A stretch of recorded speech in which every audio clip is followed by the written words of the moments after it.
साहित्य शब्दों के माध्यम से परिस्थिति विशेष के ऐसे चित्र खींचता है या ऐसे विचार प्रस्तुत करता है कि हृदय उद्वेलित हो उठता है।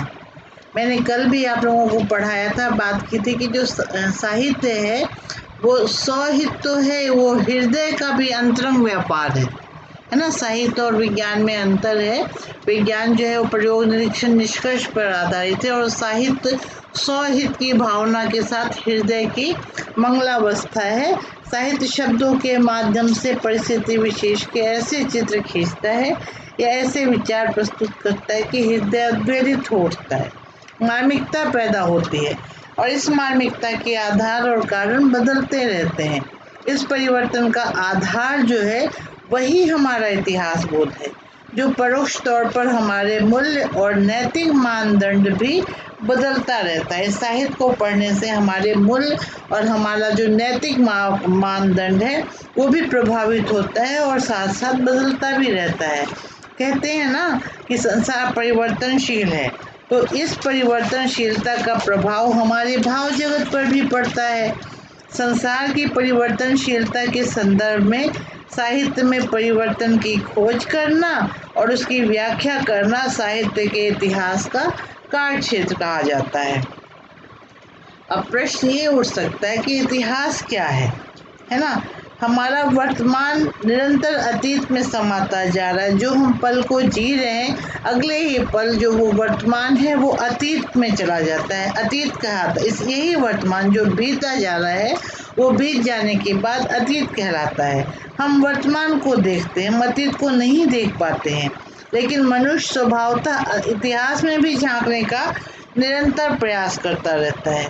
अतीत में जाते रहने की प्रक्रिया में वर्तमान अपने कुछ चिन्ह छोड़ जाता है।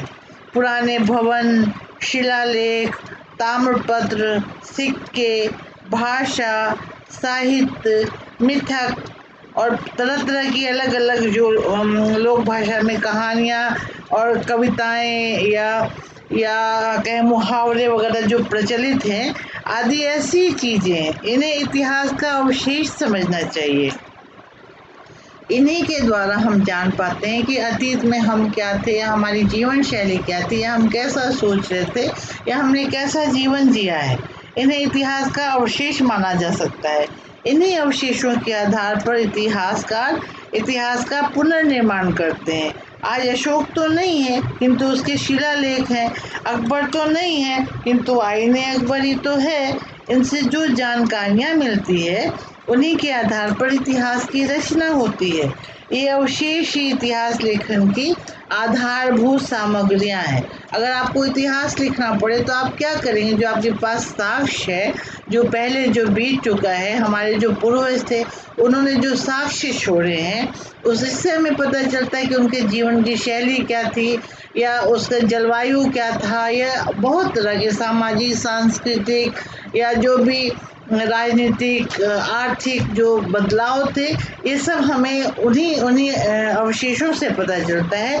इन्हीं से हमें अतीत का पता चलता है और इसी से हम इतिहास लेखन की आधारभूत सामग्रियां भी एकत्रित करते हैं। साहित्य का इतिहास भी ऐसे ही पुनर्निर्मित किया जाता है। अब बात आती है कि इतिहास में तो बात हुई, अब साहित्य का इतिहास भी ऐसे ही करीब करीब पुनर्निर्मित किया जाता है। समस्त प्राचीन साहित्य जैसे 84 वैष्णवन की वार्ता, 252 वैष्णवन की वार्ता, कबीर, सूर, तुलसी, जायसी, मीरा, भारतेंदु, हरिश्चंद्र आदि की रचनाएं हिंदी साहित्य के इतिहास लेखन की आधारभूत सामग्रियां हैं। जो हम लोगों से पहले, जो भी वर्तमान में जो लोग लेखक हैं, कवि हैं, साहित्यकार हैं, उनसे पहले अतीत के जो विराट साहित्यकार थे, जैसे भारतेंदु जिनका नाम मैंने लिया अभी, सूर, तुलसी, जायसी, मीरा, ये सब इन्हीं लोगों के का जो लेखन है वो इतिहास लेखन की आधारभूत सामग्री है। हिंदी भाषा साहित्य के इतिहास की कुछ जानकारियों के बाद अब हम हिंदी साहित्य के इतिहास का परिचय प्राप्त करेंगे, है ना। अभी तक इतिहास कैसे लिखा जाता था ये हमने जाना कि जो अतीत के अवशेषों के आधार पर इतिहास का निर्माण होता था, वैसे साहित्य के इतिहास का निर्माण कैसे होता था। तो साहित्य में जो शिरोमणि रचनाकार थे, उनकी जो रचनाएं हैं उसके आधार पर साहित्य के इतिहास के को रचा जा सकता है, पुनर्जीवित किया जा सकता है। तो अब हम हिंदी साहित्य के इतिहास का परिचय मोटा मोटी प्राप्त करेंगे।